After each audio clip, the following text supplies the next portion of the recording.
রিয়া বলল, কি আর করব, মারা তো আর যেতে পারবো না। এখন তোর কি হয়েছে বল।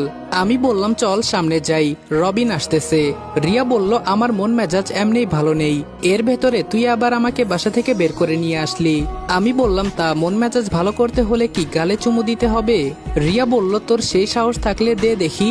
আমি বললাম, সাহস তো আছেই, কিন্তু ভয় করে। রিয়া বলল, তুই যে কেমন ভীতু তা আমার থেকে আর কেউ ভালো জানে না। আমি বললাম, হ্যাঁ তোকে বলেছে। রিয়া বলল, আচ্ছা এখন বল পরীর কি খবর। আমি বললাম, ও আমার 12টা বাজিয়ে দিয়েছে, তুই আমাকে বাঁচা। রিয়া বলল, কি হয়েছে বলবি তো। আমি বললাম, আগে রবিন আসুক পরে বলছি। আমি আর রিয়া নির্জন একটা মাঠে চলে গেলাম। দেখতে দেখতে রবিনও চলে আসলো। রবিন আসার পর বলল, কি রে, তুই তো দেখি আজকে রিয়াকে এখানেও নিয়ে আসলি। রিয়া রবিনের দিকে তাকিয়ে বলল, আপনি মিয়া দুলাভাইয়ের নামে কলঙ্ক। শালির কি হয়েছে না হয়েছে একটু খোঁজ খবরও নেন না। রবিন রিয়ার মাথায় হাত দিয়ে বলল, তুই তো জানিস তোর বোন আমাকে কেমন প্যারা দেয়, সব সময় ওকে নিয়ে পড়ে থাকি। তাছাড়া তুই প্রেম করিস সুমনের সাথে, কোনো একদিন কি আমাকে বলেছিস যে দুলাভাই ছেলেটা ভালো নাকি মন্দ? এবার আমি বললাম, তোদের কথা রাখতো বেডা, এখন আমি কি বলিস শোন। রবিন আমার কাছে এসে বলল, তোর জন্যই তো এখানে আসা, কি হয়েছে বল। আমি এক এক করে পরীর বান্ধবীর বলা সব কথাগুলো বললাম। সব শুনে রিয়া হাসতে হাসতে বলল, ভালোই হয়েছে, অন্যের খাওয়া সম্পত্তি এখন আপনি খাবেন।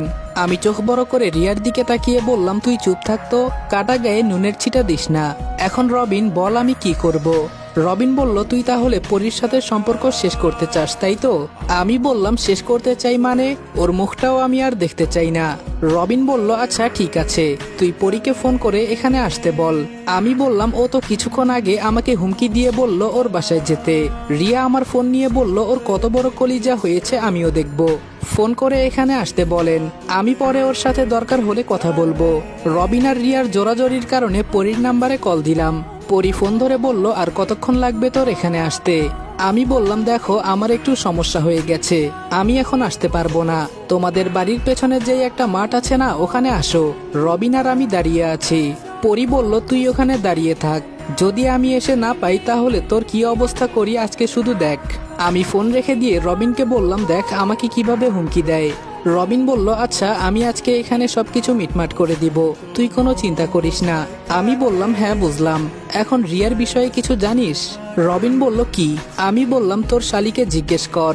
রিয়া অবাক হয়ে আমার দিকে তাকিয়ে বলল, আমার সম্পর্কে আবার নতুন করে কি জানবে ও? আমি বললাম, তুই যে কালকে বিদেশে চলে যাবি এটা বল। রবিন তো বোকার মতো রিয়ার দিকে তাকিয়ে বলল, রনি যা বলল তা কি সত্যি কথা? রিয়া কিছুক্ষণ চুপ থেকে আমার দিকে তাকিয়ে বলল, এছাড়া আমার কোনো উপায় ছিল না, এজন্য দেশের বাহিরে চলে যাব, এখানে পড়ে থেকে তো ওর জন্য কষ্ট পেয়ে মারা যেতে পারবো না। রবিন বলল, তাই বলে রিয়া? রিয়া বলল, রবিন ভাইয়া এই নিয়ে প্লিজ কোনো কথা বলবেন না, আমার খুব খারাপ লাগে। রিয়াকে আর রবিন এই বিষয়ে কোনো প্রশ্ন করে নাই, তবে টুকটাক বিষয়ে আমরা কথা বলতে লাগলাম। আর হঠাৎ করে পড়ি এসে আমার গালে ঠাস ঠাস করে 2টা চড় দিয়ে বলল, তোর কত বড় সাহস তুই আমার মুখের উপর কথা বলিস?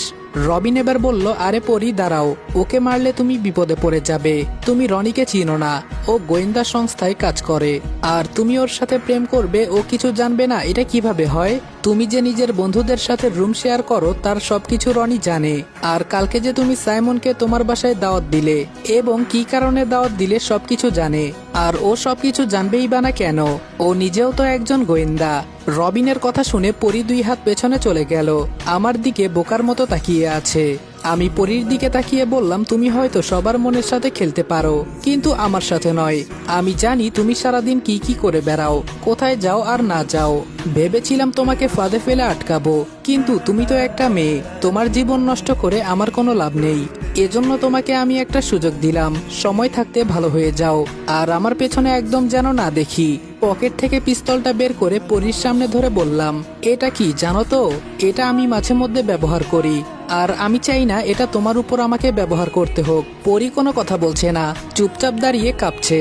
এবার আমি জোরে ধমক দিয়ে বললাম, আমি কি বলেছি তোমার কানে যায় নাই, নাকি আমাকে হাত ব্যবহার করে সবকিছু দেখাতে হবে? পরি এবার মাথা নিচু করে বলল, সরি, তবে একটা কথা, তুমি এসব কিভাবে জানলে? আমি বললাম তুমি যাদের সাথে এসব করেছো তাদের ফোনে তোমার ভিডিও আছে, তবে এখন তুমি কি করবে সেটা তোমার ইচ্ছে। আমি যেন দ্বিতীয়বার তোমাকে আমার সামনে না দেখি। রবিন বা রিয়ার কোনো ক্ষতি যদি করার চেষ্টা করো তাহলে তোমার বংশ আমি নির্বংশ করে দিব, এটা মনে রেখো। এখন আমার সামনে থেকে চলে যাও, আমি তোমার মুখটাও দেখতে চাই না। পরি বলল কিন্তু। আমি বললাম এই মেয়ে, আমি তোকে যেতে বলেছি না। পরি মাথা নিচু করে চুপচাপ চলে গেল। পরি যাওয়ার পর রবিন আমাকে জড়িয়ে ধরে বলল, তুই তো দেখি আমার থেকেও সুন্দর অভিনয় করলি, তোকে তো নোবেল পুরস্কার দেওয়া দরকার। আমি হাসি দিয়ে বললাম, তুই যেহেতু বলেছিস আমি একজন গোয়েন্দা, এজন্য একটু বেশি করে অভিনয় করলাম। কিন্তু পরি যদি আবার সবকিছু জেনে যায়? রবিন বলল, আরে এত চিন্তা করিস না, কিছুই হবে না। আচ্ছা তুই রিয়াকে নিয়ে এখন বাসায় যা। রিয়া, আমি গেলাম তাহলে। রিয়া বলল, আচ্ছা ঠিক আছে দুলা ভাই, আল্লাহ হাফেজ। আর কালকে রাতে কিন্তু আসবেন, কথাটা যেন মনে থাকে। রবিন দেখতে দেখতে আমাদের সামনে থেকে চলে গেল। রবিন যাওয়ার পর রিয়া বলল, এই আপনি পিস্তল পেলেন কোথায় থেকে? আমি বললাম, জীবনে চলার পথে কত ধরনের বিপদের মুখোমুখি হতে হয় জানো তুমি, এজন্য এটা রেখেছি। রিয়া বলল, তবে আজকে বলতে হবে আপনি যে একটা অভিনয় করলেন, সত্যি এর কোনো তুলনা হয় না। পরি আপু তো ভয় পেয়ে চলেই গেল। আমি বললাম, পরির হাত থেকে বেঁচে গেলাম এটা বলো। রিয়া বলল, সে তো বেঁচে গেছেন, তবে আমার যে আজকে হাঁটতে কষ্ট হচ্ছে। আমি বললাম, কেন বিকালে কিছু খাও নাই? রিয়া বলল, আরে না, খাওয়ার সময় কি পেয়েছি, আপনিই তো জোর করে ধরে নিয়ে এলেন। আমি বললাম, আচ্ছা আমি কোলে নিব কি তাহলে? রিয়া বলল, আপনার সেই সাহস আছে বলে আমার তো মনে হয় না। আমি সাথে সাথে রিয়ার একটা হাত ধরে টান দিয়ে কোলে নিয়ে নিলাম রিয়াকে। আজকে তো আমার পথে কেউ নেই, পরীকে তো বিদায় করে দিলাম। যদি একটা সুযোগ পায় আবার নতুন করে তাহলে তো ভালোই হয়। রিয়া শুধু অবাক হয়ে আমার মুখের দিকে তাকিয়ে আছে।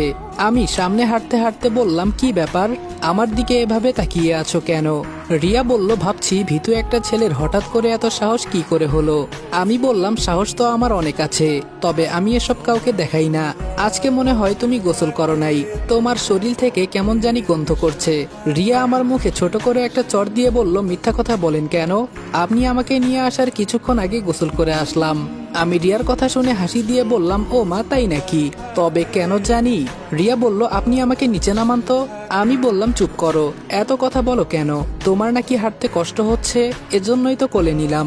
রিয়া আর কোনো কথা বলল না, চুপচাপ আমার মুখের দিকে তাকিয়ে আছে। রিয়ার বাসার সামনে গিয়ে কলিং বেল দিতে রিয়ার চাচি এসে দরজা খুলে দিল। আমি আন্টির সামনে রিয়াকে নামিয়ে দিয়ে বললাম, আসলে ওর হাঁটতে কষ্ট হচ্ছিল, এজন্য কোলে করে নিয়ে আসলাম। এই কথা বলে কোনো মতে রিয়াকে রেখে ওদের বাসা থেকে বের হয়ে আসলাম। আমি রাস্তা দিয়ে হাঁটছি আর চিন্তা করছি, যদি এমন হতো রিয়া বিদেশে না গিয়ে আমাকে বিয়ে করত, তাহলে কতই না ভালো হতো।